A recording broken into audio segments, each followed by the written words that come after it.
A little boy is minding his own business one evening when suddenly an alien crash lands in his bedroom. He quickly realizes that it's actually friendly, but things go hilariously wrong from there.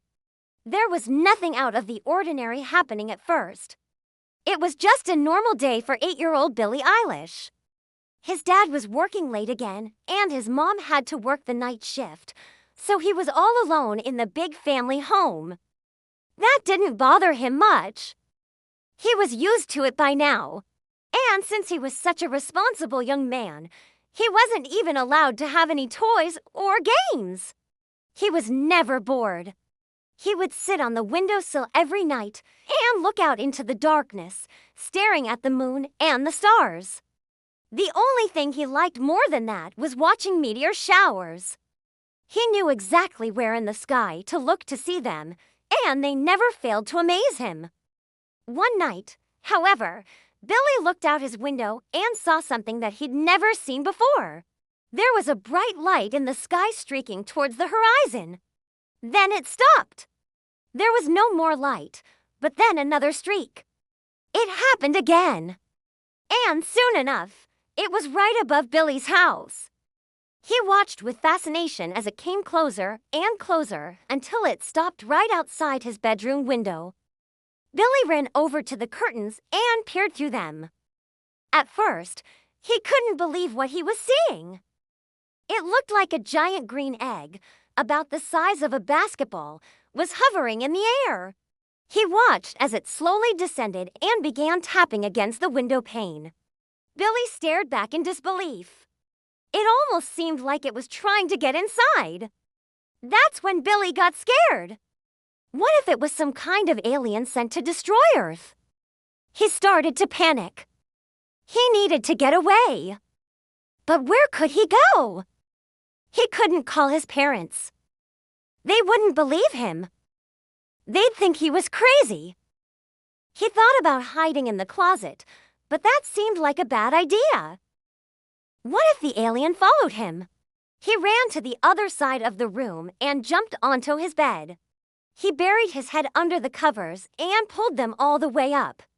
Then he heard a loud bang and his room was filled with blinding white light. Billy squeezed his eyes shut and waited for the worst. But the worst never came. When he finally dared to open his eyes again, he was very confused. The alien egg was gone. Instead, there was a small hole in the window, and right next to it, sitting on his bed, was a creature unlike anything Billy had ever seen before. It looked like a frog with green slimy skin, huge bulging eyes, and a wide open mouth. But what really stood out were its hands, which were long and spindly with sharp pointy claws. Billy stared back at it in disbelief. Then the creature spoke. "Greetings, inhabitant of this planet. I come in peace." Billy blinked. Did it just speak English? How was that possible? Before he could respond, though, the creature continued. "I am from a distant world. My ship malfunctioned, and I had to land here. Please do not be afraid. I mean you no harm." Billy was still stunned, but he managed to stammer out a response. Are you an alien?" The creature nodded. "Yes, I am from a faraway galaxy. My people are known as the Glorblex, and I am here on a mission of utmost importance." The creature paused to take a deep breath. "Unfortunately, my ship has been damaged, and I am in desperate need of repair." Billy was still in shock, but he was also curious.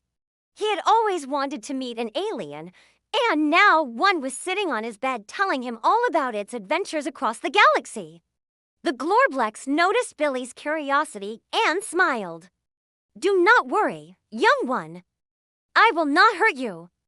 In fact, I am here to make a friend." And just like that, Billy and the Glorblex became fast friends.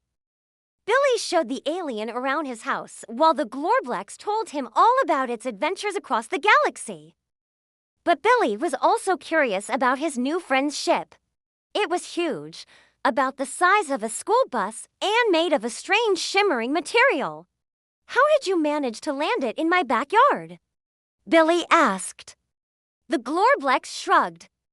I am not sure.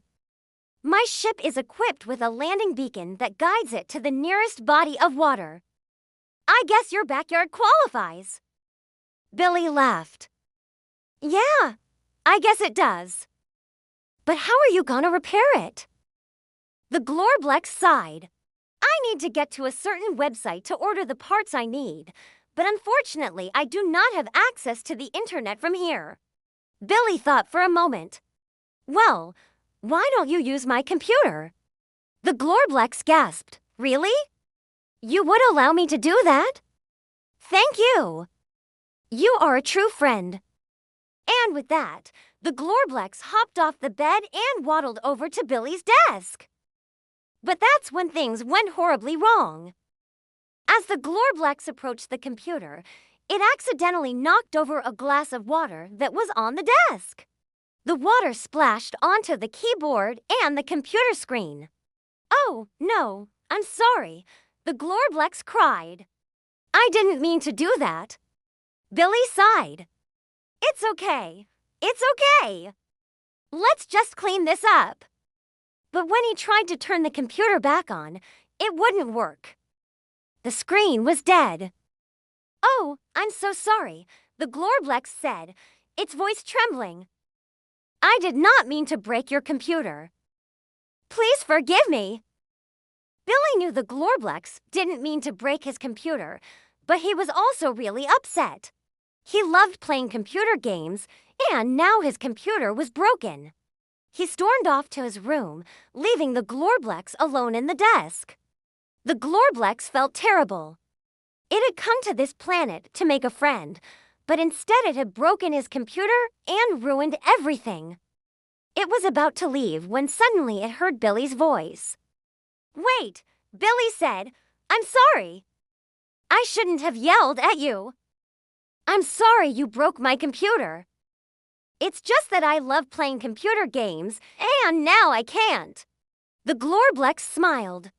Do not worry, young friend. I will fix your computer, and we will play games together. And that's exactly what they did. The Glorblex used its advanced technology to repair Billy's computer, and then the two friends played games all night long. They played racing games, shooting games, and even a game where they flew a spaceship through a maze. But as the morning approached, the Glorblex knew it had to leave. It had fixed Billy's computer, but it still needed to order the parts needed to repair its ship. Will you come with me? The Glorblex asked. Really? You want me to come with you? Billy's eyes widened. Of course, the Glorblex said. We are best friends, remember? And just like that, Billy and the Glorblex left the house and walked towards the spaceship. Billy had never been in a spaceship before, let alone flown one. But he was excited to see where his new friend was from. As they approached the spaceship, the Glorblex turned to Billy and said, Thank you for being my friend. You are the best friend a Glorblex could ask for. And with that, Billy and the Glorblex boarded the spaceship and shot off into the sky. They flew past the moon and the stars, and soon enough, they arrived at the Glorblex's home planet. It was unlike any planet Billy had ever seen before. It was green and slimy with huge mountains and rivers of lava. Welcome to Glooplex Prime, the Glorblex said with a smile. I'm so glad you could come visit. And Billy couldn't help but smile back. He had never had so much fun before. But after a few hours, Billy knew he had to go home. He hugged the Glorblex goodbye and promised to visit again soon. Then he took off in the spaceship. As he flew past the moon, he couldn't help but look back at the Glorblex's home planet. It was so beautiful. He had never met a creature like the Glorblex before. It was friendly and curious, and most of all, it was fun. Billy knew he would never forget his adventure with the Glorblex, He had learned that aliens weren't scary and that sometimes the most unlikely of creatures could become the best of friends.